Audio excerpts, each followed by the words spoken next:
Hey! Tambala na!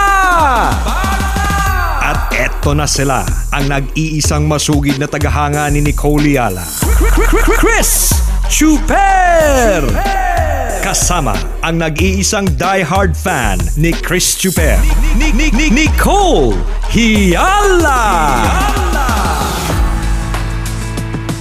Mula sa Mahiwagang Burnay, ang kwento.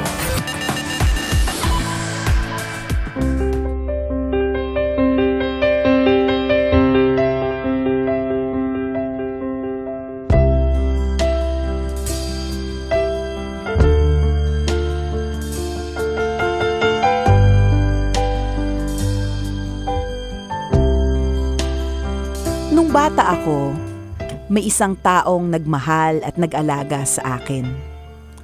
Lagi niya akong binibili ng suman at ipinagtitimpla ng kape. Minsan, ipinagluluto niya ako ng tsampurado. Siya rin na nagturo sa akin kung paano ulamin ng asukal, Milo at gatas. Wala akong maalalang pagkakataon na hindi siya naging mabuti sa akin. Isa siya sa mga bumuo at nagpasaya sa kabataan ko. Kahit makulit ako at matigas ang ulo, hindi niya pa rin ako pinabayaan. Lumipas ang taon at kasabay nun ang paghina at pagpayat ng katawan niya. Ang dating malusog niyang katawan ay naratay sa higaan. Ang dati niyang kulubot na balat ay lalong nangulubot. Hanggang sa dumating ang panahong hindi na niya kayang bumangon o kumilos mag-isa. Madalas niya akong tawagin noon para itayo siya at akayin sa portable toilet niya na katabi ng higaan niya. Pero madalas ko rin siyang angilan at sigawan noon. Kada tatawagin niya ako, hindi ko siya agad pinapansin. Hindi ko siya iniintindi. At naaasar ako kapag inuutusan niya akong ibangon o akayin siya. Minsan sadyang hindi ko pinapansin ang pagtawag niya sa akin. Lagi din ako nasa labas ng bahay para hindi niya na ako makita at mautusan.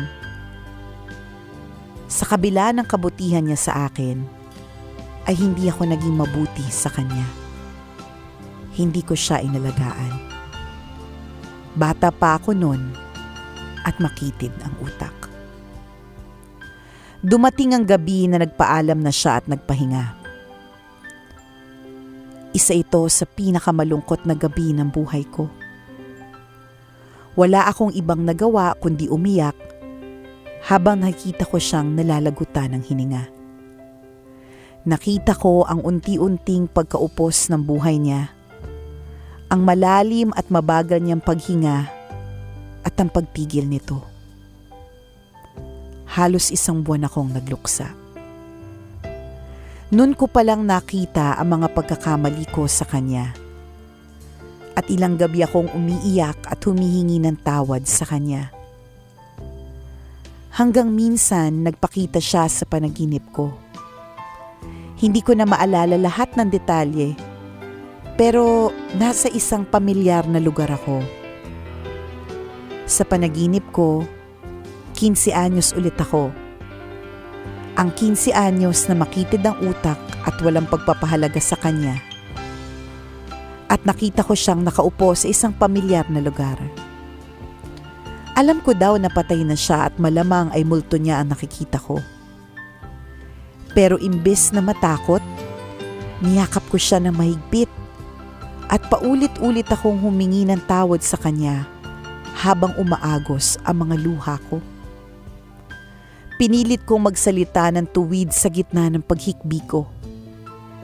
Buong puso akong humingi ng tawad sa kanya ng paulit-ulit habang hindi bumibitaw sa pagkakayakap sa bewang niya. Hanggang naramdaman kong niyakap niya ako.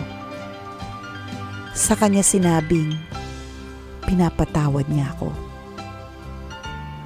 Tumingala ako para tingnan siya at nakita ko ang matamis niyang ngiti sa akin. Ang mga ngiti niyang gumabay sa akin nung kabataan ko Ang mga ngiti niyan lagi niyang suot noon kada hahainan niya ako ng suman o tsampurado. Lalo ko umiyak dahil alam kong hindi ako karapat-dapat sa pagmamahal niya. Umiyak ako na kagaya ng pag-iyak ko nung araw na nawala siya. Naghalo ang sobrang lungkot at sobrang saya sa puso ko ng mga oras na yon. Sobrang saya dahil sa wakas nagkita kaming muli. Nayakap ko siyang muli. Nakahingi ako ng tawad at pinatawad ako. Lungkot dahil alam kong panaginip lang ang lahat at gigising ako sa katotohanang wala na siya. Nagising ako mula sa panaginip na yon at umiiyak pa rin. At ramdam ko pa rin sa mga oras na yon ang yakap at pagmamahal niya sa akin. Ilang minuto pa akong umiyak noon bago ako muling nakatulog. At sa muling pagising ko, marami na akong muta. Pero balot ng ligaya ang puso ko. Dahil alam ko, andyan lang si Lola Pia na nagbabantay at patuloy na gumagabay sa akin. Salamat Lola Pia, habang buhay kitang itatangi sa alaala ko. In memory of my late grandmother, Sofia Bechong. Ay.